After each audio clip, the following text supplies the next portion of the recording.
Alright, the audio got jacked up on this video, so I'm gonna have to voice over this, but the video is about changing out this main boom pin, which I'm showing right here.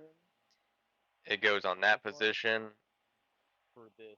and it is a 30 millimeter by 200 millimeter long. I don't know if you can read that. Now I'm showing that that part of the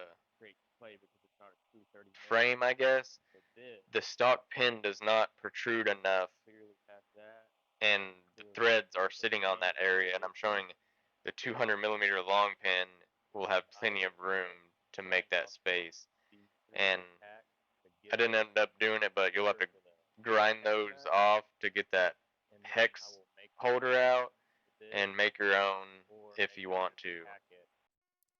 And right here I'm just taking off the nut. The best thing to use is a crescent wrench for these.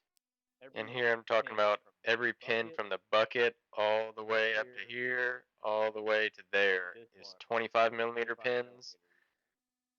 And then these three, that one, and the one I'm changing out is 30 millimeter pins. I'm doing it up close. It's hard to see, but I'm showing that the threads are in the hole where there should be the 30 millimeter shaft from the pin protruding out. Right here, I'm hammering out the pin, and I'm going to follow it with the new pin. And here I am trying to follow it through, trying to get it lined up here. And right about there it stops, as you can see, and the boom moved a little bit. You can see I'm filling the ridge in there. And I'm going to go get a ratchet strap here in a second and ratchet the boom up.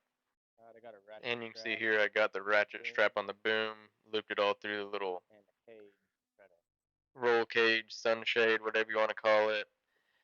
And I did this, and I was able to take the old pin completely out and ratchet it and line it back up in case you want to take the pin completely out and not have another pin in there. And you can see here I'm just whacking it through and guiding the old pin back out just so it doesn't fall. And it's that simple. And here I'm just showing you how much of this pin protrudes out on each side. Plenty of meat to play with on how you want to keep it from twisting. And there's the old pin. And here I'm showing you how this pin was originally in there and where the threads and shaft ended. So that's completely seated where it goes. And you can just see how much of the 30 millimeter shaft protrudes into that plate. Mostly it's just the threaded area, which, like I said, it'll wobble. If you watch, you can put your boom down and lift the machine up and let it back down, and you'll see that side of the boom shifting because there's no support over there. Now this is my little welder I use for almost every project. Harbor Freight, best welder for under 200 bucks you can get.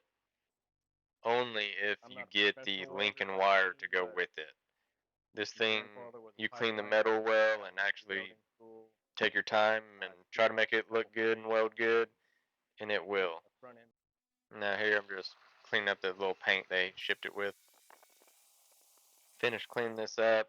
Took me forever to line this up pretty perfect, and it's going to spatter a lot, as you're going to see in a sec. Look like crap, but that's just because the inside of that nut has a bunch of grease all in it, and just I didn't have any brake clean, but like I said, this is going to be temporary, just so my machine's not down and I can still use it before I can get or think of a better solution to hold it. Probably a plate. I'll weld on it, drill and tap a hole to screw it into the main beam over here. Now this probably isn't the smartest, but I don't have a vise right now in my garage. I'm just zipping this off real quick. Just cleaning up the edges. I'm welding a washer to the end of it to act as a hold, and then I'll just nut the other end obviously right here, measuring and gonna go 3D print.